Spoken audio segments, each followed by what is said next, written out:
Já, við ætlum að leyfa okkur að nota tíman í dag til þess að rifja upp þennan sálm 23. Ég vildi óska þess að ég vissi hversu gamall Davíð var þegar hann skrifaði þennan sálm. Því að hann inniheldur allt fagnaðarerindið á mjög stuttan og undursamlegan hátt. Og við getum með fullvissu sagt að þessi sálmur bjargaði lífi Óskars. Og þessi sálmur var bæn foreldra hans, Magnúsar og Karolínu, og Guð svaraði þessari undursamlegu bæn. Og hann byrjar á því að segja að Jahve er minn hirðir. Jahve þýðir að Jesús Kristur sé frá eilífð til eilífðar. Hann hefur alltaf verið til og allt sem til hefur verið skapað af honum. Og í Biblíunni okkur sagt að þetta sé æðsta nafn sem að Jesús getur borið. Og hann vildi að við þekktum hann undir þessu nafni. En því miður þá hefur það verið þýtt á íslensku og önnur tungumál með orðinu drottinn. En drottinn segir ekki það sama sem orðið Jahve. Jahve merkir einfaldlega ég er. Ég er frá eilífð til eilífðar. Ég er sannur. Ég er sannleikurinn. Og við þetta getur við bætt endalaust hvað Jesús er. Og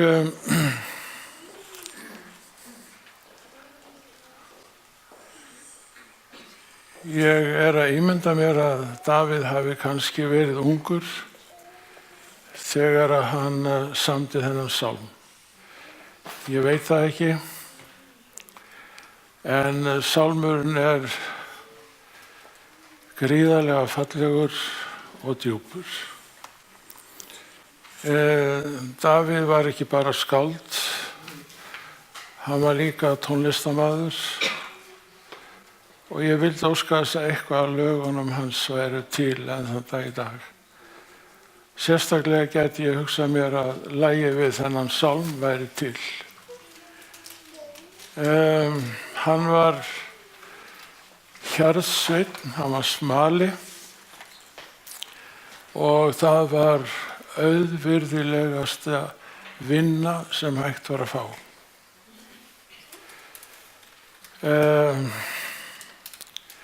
Hvað eigum við að bera saman við? Sópa götur? Eitthvað svoleiðis. Það var lítið niður á smalan. Honum var nokkurn veginn úthýst. Hann svona tilheyrði ekki samfélaginu í raun og veru. Og lambið æðsta og fegursta táknmynd í Biblíunni Jesú Krist. Hann lambið sem fórnaði sjálfu sér fyrir syndir okkar mannanna. Og það ekkert heimskulegra sem við mennirnir getum gert en það að biðja ekki fyrirgefningu syndanna.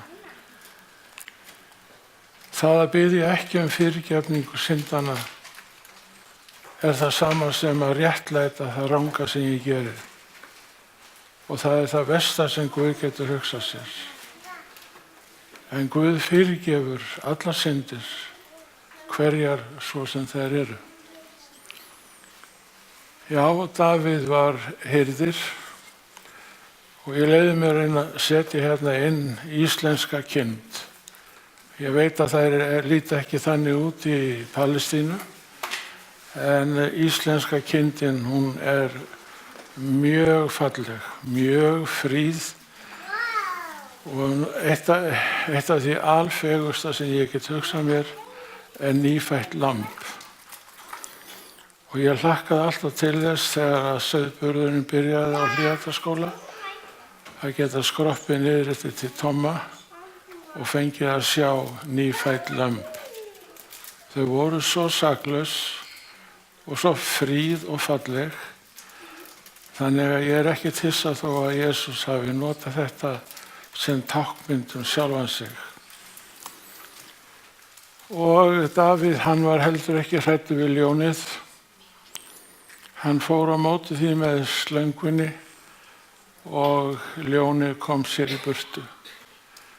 Það sama gildir björninn, þótt hann væri bæði stór og sterkur, að þá sá Davíð til þess að björninn hypjaði sig í burtu og léti lömbin í friði. Hann var kjarkmikill, ungur maður að mínu mati. En það sem gerði Davíð kjarkmiklan, það var það að hann treysti Guði. Og hér höfum við sálminn eins og hann leggur sig. Drottinn er minn hirðir. Mig mun ekkert bresta, Óskar, ekkert. Þú munt lifa af fangelsið. Á grænum grundum lætur hann mig hvílast. Hann leiðir mig að lygnum vötnum, þar sem ég má næðis njóta. Friðurinn í þessum fáu orðum er endalaus. Hann er djúpur, hann er himinhár og hann nær frá austri til vesturs. Hér er það ekkert sem truflar.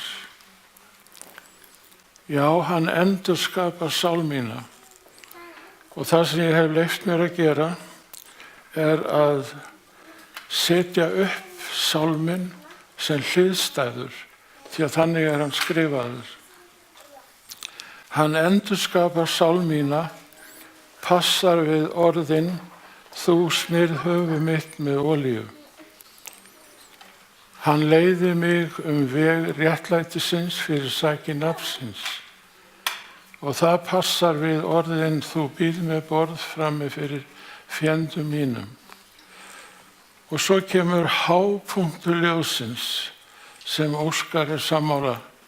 Jafnvel þótt ég fari dauðans dimma dal hjá nasistunum, óttast ég ekkert illt því að þú ert hjá mér.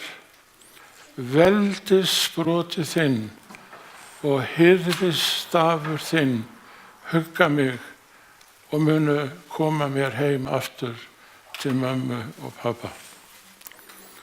Og svo kemur lokasetningin sem passar við hina fyrstu. Bikar minn er barmafullur. Bikar náðarinnar, bikar frelsunar áformsins, eins og segir í sálminu nr. 116.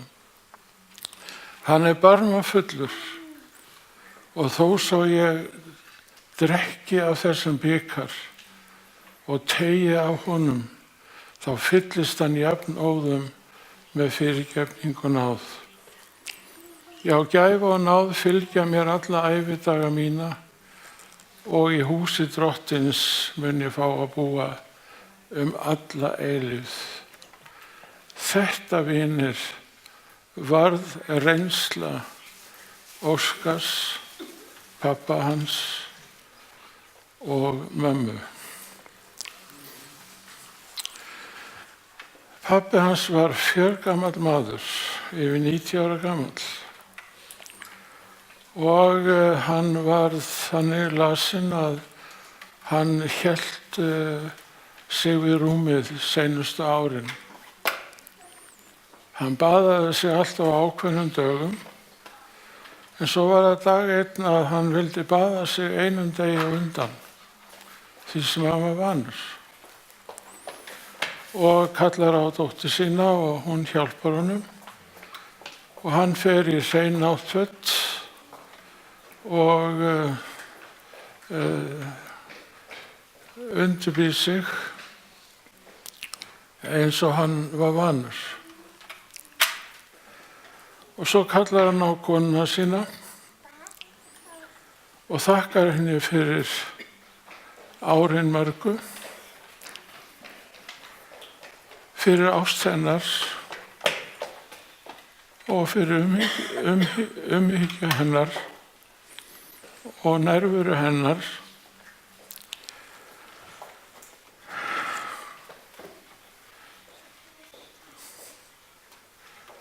Svo leggur hann höfuðið á koddann og sofnar.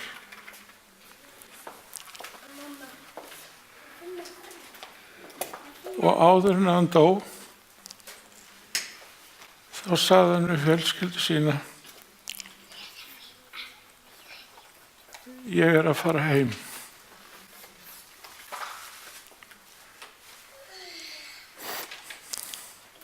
Og hann fór heim.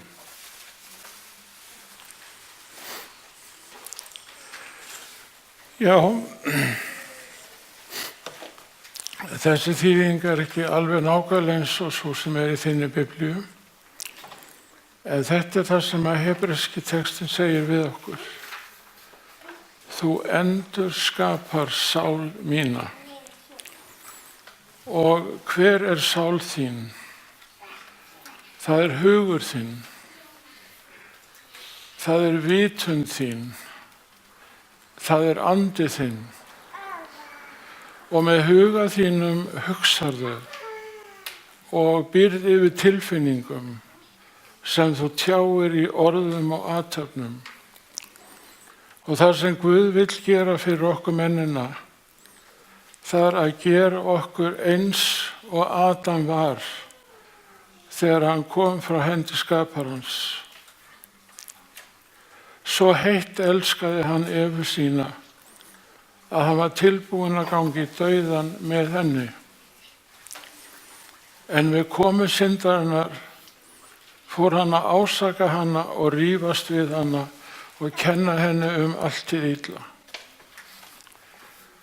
Þessu getur Guð breytt ef að hann fær fyrir heilagan anda sinn að endurskapa huga minn, gefa mér nýjar hugsanir, nýjar tilfinningar sem birtast í góðum orðum og fögrum athöfnum. Þetta er það sem Guð þráir að gera fyrir okkur.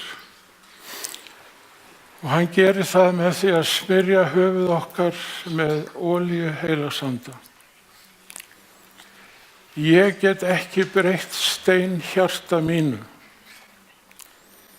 en Guð getur tekið þetta hjarta mitt úr grjóti og breytt því í hjarta sem að finnur til og sem að hugsar, sem að elskar og sem að sýnir umhyggju og lætur góð og yndisleg orð falla.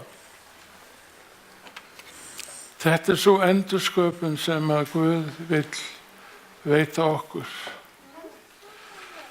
Ég þarf ekki að segja ykkur eftir hvern þessi mynd er, en hún er í algjöru uppáhaldi hjá mér.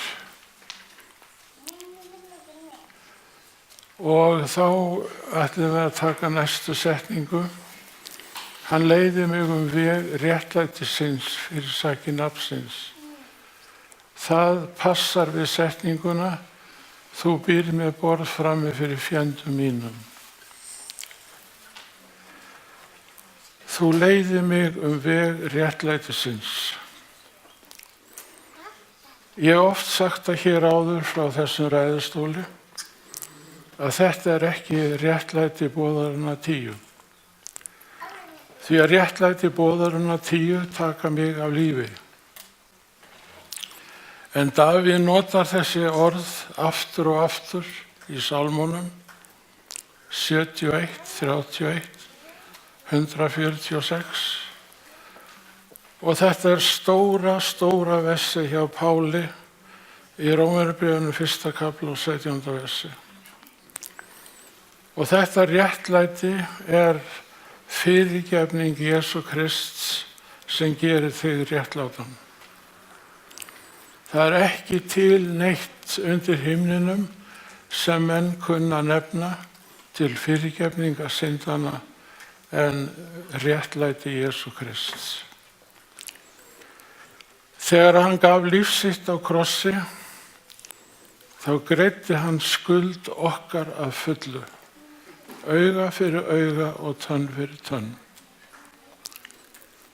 Vinir, það stórhættulegt ef við höfum áhuga fyrir því að lifa, að hafna þessari fyrirgefningu og réttlæta það ranga sem við höfum gert. Guð hefur ekki meiri andstyggð á neinu en að réttlæta óréttlætið. Og þú býr með borð frammi fyrir fjendum mínum. Hér sérðu kvöldmáltíðaborðið, á því eru brauð fyrir alla. Og ofan á brauðinu reykjelsi og svo höfum við könnuna með víninu. Og vínið táknar auðvitað dauða Jesú Krists, en það táknar líka brauðið. Því að Jesús segir sjálfur í Jóhannesar guðspjalli, ef að kornið deyr ekki í jörðinni, verður aldrei til neitt brauð. Kornið verður að deyja til þess að það geti orðið á brauði. Og mér sagt að 80% af mat okkar mannana sé brauð eða kornmatur. Og hvoru tveggja sem þú sér hérna, réttlætið annars vegar og skoðunarbrauðsborðið hins vegar, hvoru tveggja talar fyrirgefningu og líka til reikna réttlæti. Það frelsast enginn bara fyrir fyrirgefninguna. Í viðbóti hana, segir Páll í 5. kafla Rómarbréfs, verðum við að taka við til reiknuðu réttlæti Jesú Krists. Fyrir þetta tvennt frelsumst við. Og ég ætla að leyfa mér að endurtaka enn einu sinni því í dag erum við að rifja upp það sem við höfum oft heyrt áður. Ellen White segir okkur í Þrá aldanna að þegar að Guð horfir á okkur, þá sér hann ekki okkar gölluðu skapgerð. Hann sér okkur íklædd fullkomleika sonar síns Jesú Krists. Og þegar þetta tvennt fer saman, annars vegar fullkomin fyrirgefning og hins vegar tilreiknað réttlæti Jesú Krists, þá getur þú sagt sjálfan þig, ég tilheyri Guði, og ef þú vilt nota orðin, ég frelsaður. Eða til þess að nota orð Óskars, ég komin heim. Vinir, við þurfum að rifja þetta upp aftur og enn einu sinni. Þessi sálmur hélt lífinu í Óskari í 4 ár. Og hann sagði þegar hann stóð á fætur eftir 4 mánuða uppihald á sjúkrahúsi, ég komin úr dauðans dimma dal og ég komin heim.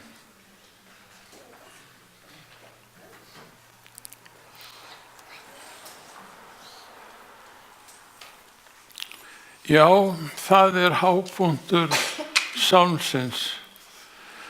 Jafnvel þótt ég fari dauðans dimma dal, óttast ég ekkert illt, því að þú ert hjá mér, veldisbroti þinn og hirðisstafur hugga mig.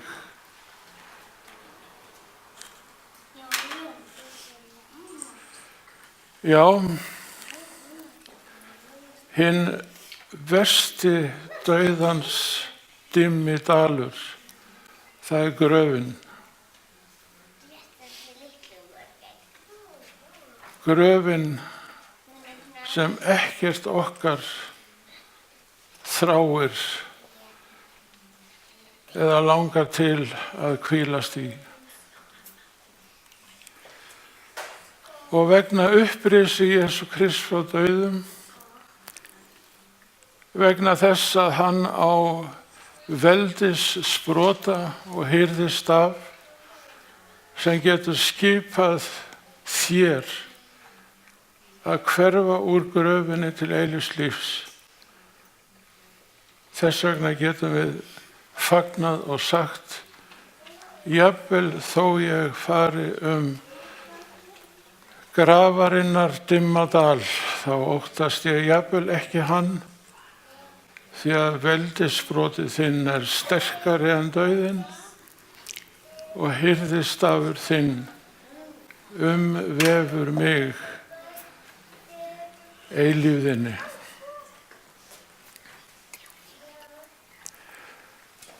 Hugsa ykkur, vinir, og ég leyfi mér endurtaka, öll árin í fangelsinu sem gerði Óskar að skinni og beinum,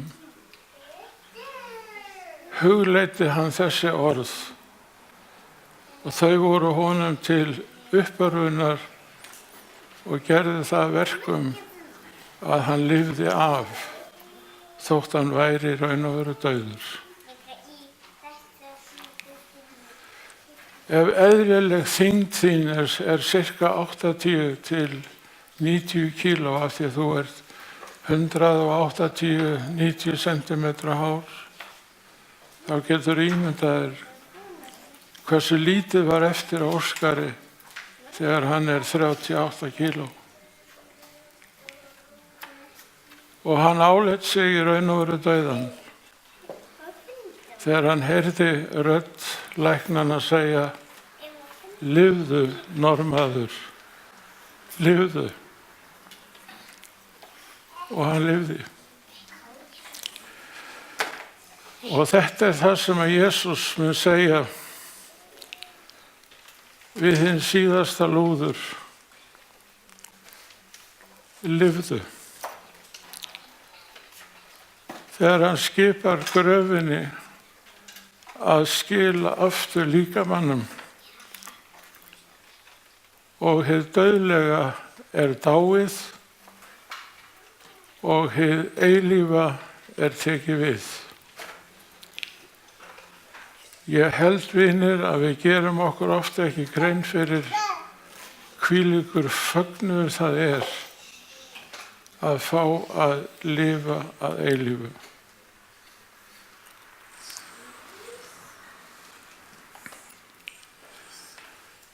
Já, bikar minn er barmafullur af fyrirgefningu, af náð, af kærleika, af fagnaðarerindinu. Það er það sem stendur í sálminu númer 116. Og innihald bikarsins er Jesús sjálfur. Með náð sína, umhyggju sína, fyrirgefningu sína og algjört vald yfir dauðanum. Dauðinn verður að skila aftur fórn sinni. Dauðinn á ekkert í hinum trúaða, ekki neitt.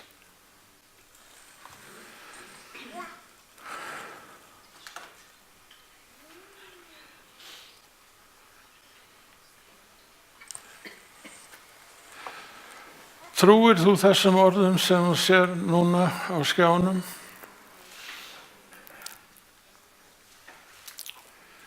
Þetta er Guð sjálfur sem segir þetta Davíð. Þjónn minn Davíð hélt boðorð mín og var mér hlýðinn af öllu hjarta, svo hann gjörði það eitt rétt var í mínum augum. Hvernig í ósköpunum gat Guð sagt þetta Davíð, sem stal annars manns konu og svívirti hana og tók eiginmann hennar af lífi? Jú, það var vegna þess að Davíð gerði rétt þegar hann bað fyrirgefningu syndanna í 51. sálmi sínum og 32. sálmi.